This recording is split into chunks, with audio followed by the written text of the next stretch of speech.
নমস্কার বন্ধুরা, আজকে আনন্দকথায় একটা প্রোটিন কাবাব বানাবো বলে চলে এসেছি। দিয়ে দিচ্ছি সেদ্ধ নিউট্রেলার মধ্যে, সোয়া নিউট্রেলা দেখতেই পাচ্ছেন, সেদ্ধ করে রাখা আছে জল চিপে।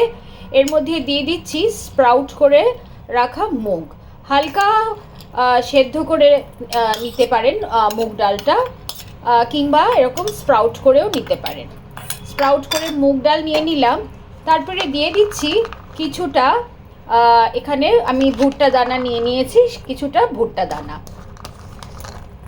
এরপরে দিয়ে দেব পেঁয়াজ কুচি। তারপরে দেখছেন স্বাদ অনুযায়ী লঙ্কা দিয়ে দেবেন, লঙ্কা কুচি দিয়ে দিলাম। আমি এখানে দিয়ে দিয়েছি 4-5টা লঙ্কা।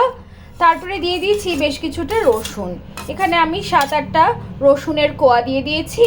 আর দিয়ে দিচ্ছি কিছুটা আদা।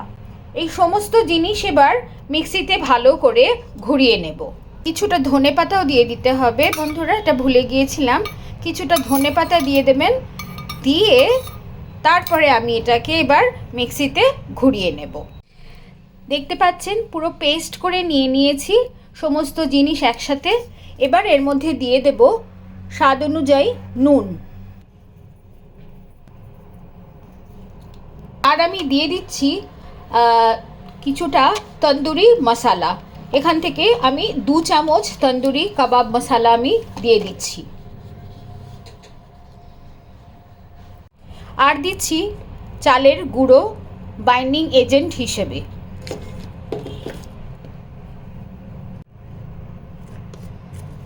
ভালো করে জিনিসগুলো এবার মিশিয়ে নিতে হবে।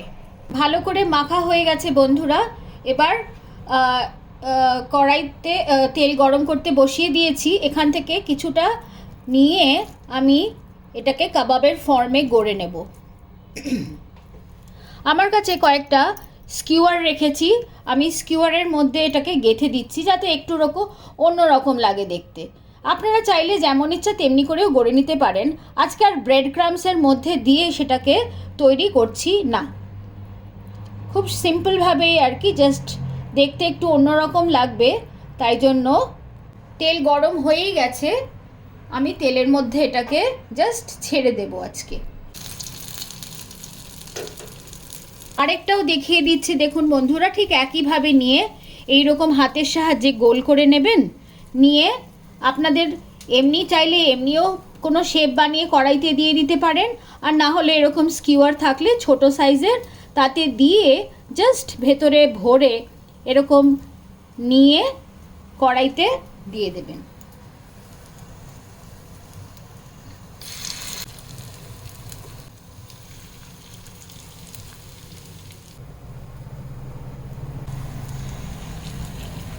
আমি 4টে একসাথে ভাজতে দিয়ে দিয়েছি।